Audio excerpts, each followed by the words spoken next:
अथ दामोदरस्तोत्रम्।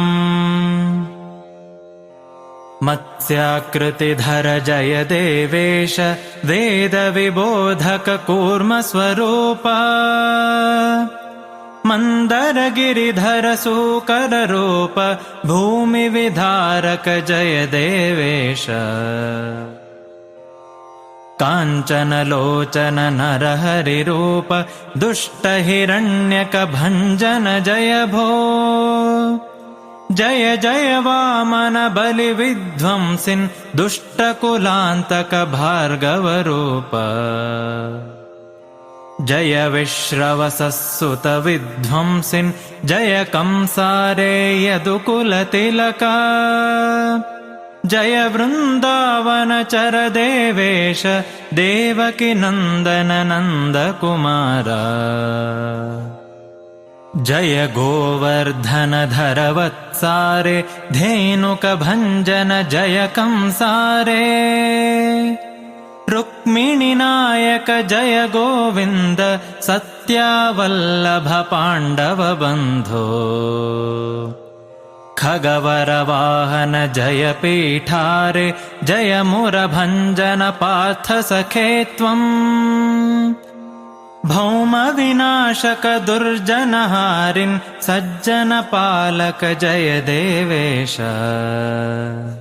शुभगुणपूरित जय विश्वेश जय पुरुषोत्तम नित्यविबोध।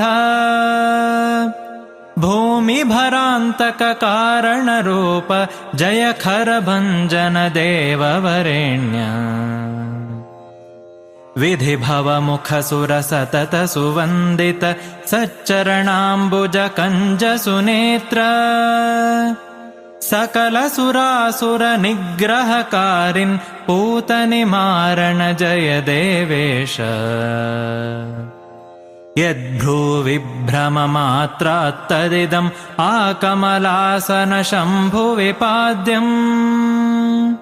सृष्टिस्थितिलयमृच्छति सर्वम् स्थिरचरवल्लभ सत्त्वम् जय भो। जय यमलार्जुन भञ्जनमूर्ते जय गोपीकुच कुङ्कुमाङ्किताङ्ग।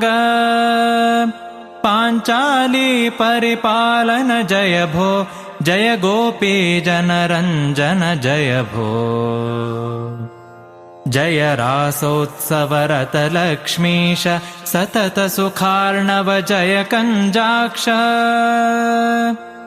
जय जननी करपाश सुबद्ध हरणान्नवनीतस्य सुरेश। बालक्रीडन पर जय भो त्वं मुनिवर वन्दित पद पद्मेश। कालिय फणिफणमर्दन जय भो द्विजपत्न्यर्पितमत्सि विभोन्नम्। क्षीराम्बुधिकृत निलयन देव वरद महाबल जय जय कान्त।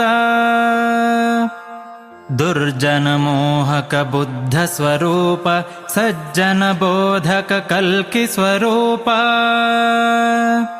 जय युगकृद्दुर्जन विध्वंसिन् जय जय जय भो जय विश्वात्मन्। इति मन्त्रं पठन्नेव कुर्यान्नीराजनं बुधः। घटिकाद्वयशिष्टायां स्नानं कुर्याद्यथाविधि।